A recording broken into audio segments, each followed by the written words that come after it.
the line out. A lot of speculation today. Sean Cronin might start the game. Would that be a harsh decision on Ronan Kelleher?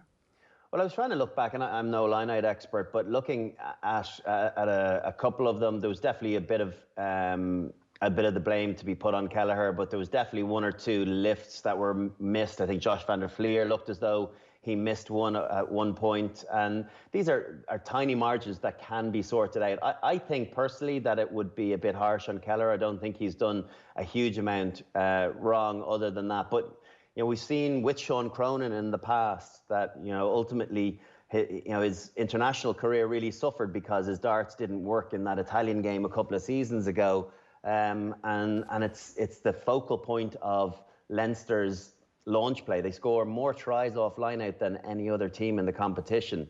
They look to get themselves into the game by the quality of possession, particularly when you've got a guy at 6'10" calling the line-out.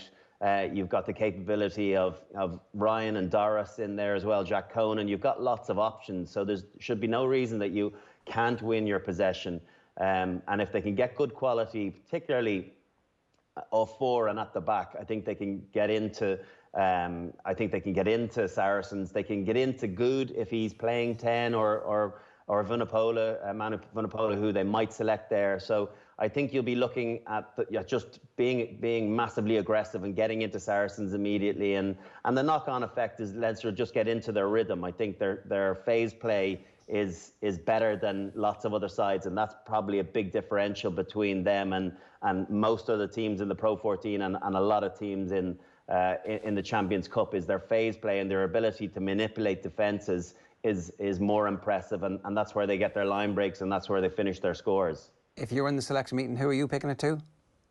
I'm picking Kelleher still. I think a bad performance. We haven't seen much. We haven't seen poor throwing to that degree or poor line-out malfunction like that previously. So I think he's entitled to another go because of what he also brings from a ball carrying perspective. Not that Sean Cronin doesn't, but why wouldn't you potentially sit someone like Sean Cronin on the bench then? He's a brilliant explosive player to bring on at halftime or at 50 minutes anyway.